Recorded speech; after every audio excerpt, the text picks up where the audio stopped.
Gaza पट्टी में operation all out शुरू। ईरान, सीरिया, तुर्की, जॉर्डन, लेबनान और मिस्र को लग रहा था कि इजरायली सेना जमीन पर जंग करने से डर रही है, लेकिन गाजा युद्ध के ठीक 20 दिन बाद इजरायली सेना ने ऐसा सर्वनाश गाजा में मचाया है कि अब तक गाजा में हमास के 25 से ज्यादा टॉप कमांडर मारे जा चुके हैं, जबकि लेबनान बॉर्डर पर हिजबुल्लाह के 48 से ज्यादा लड़ाके मारे जा चुके हैं। हम आपको दिखाने जा रहे हैं कि कैसे इजरायल ने गाजा पट्टी के उत्तरी इलाके में जमीन, आकाश और समंदर के रास्ते हमास लड़ाकों को रौंदना शुरू कर दिया है। हम आपको ये भी बताने जा रहे हैं कि क्यों प्रधानमंत्री नेतन्याहू ने कहा कि गाजा में दूसरे चरण का युद्ध शुरू हो चुका है और अब इजरायल की आईडीएफ ऑपरेशन ऑल आउट से पूरे गाजा में मौजूद हमास लड़ाकों को जमीन में जिंदा ही दफन करने लगी है।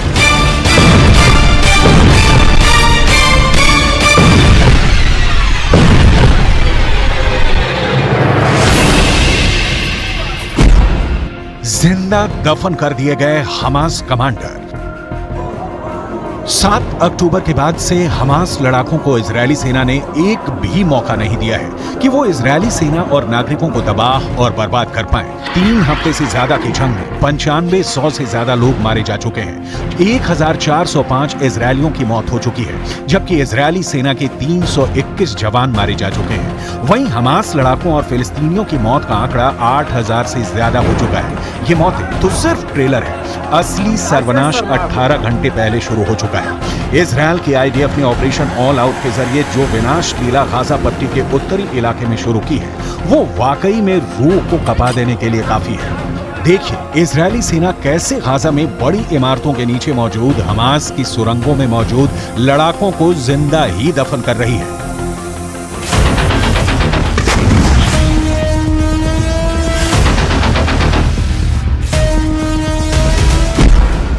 गाजा पट्टी में ऑपरेशन ऑल आउट शुरू। इजरायल की एयरफोर्स ने गाजा पट्टी, वेस्ट बैंक में 30,000 के करीब बड़ी इमारतों को कारपेट बॉम्बिंग के जरिए मिट्टी में मिला दिया है। आईडीएफ के दावों के मुताबिक इमारतों के नीचे मौजूद हमास की सुरंगों में मौजूद हमास लड़ाके जिंदा ही दफन होने लगे हैं। जैसे इजरायल के F-16 और F-35 फाइटर जेट बम और मिसाइलों से इमारतें उड़ाई जा रही हैं, वैसे ही इमारतों के नीचे मौजूद सुरंगों पर बिल्डिंग का मलबा कब्र बनकर गिर रहा है। हमास के सामने दिक्कत यह है कि अगर वो सुरंग से बाहर आते हैं तो इजरायली सेना पिन पॉइंट से सीधे बम उस पर दाग देगी, और अगर वो सुरंग में रहते हैं तो तबाह इमारतों के नीचे मौजूद सुरंगें मलबे में दब रही हैं। आईडीएफ के मुताबिक अब सुरंगों में मौजूद कम से कम हमास के 25 टॉप कमांडर और उनके पूरे परिवार मारे जा चुके हैं, जबकि 500 के करीब हमास लड़ाके जिंदा ही सुरंगों में दफन हो चुके हैं, जो अब कभी भी सुरंगों से बाहर नहीं निकल पाएंगे।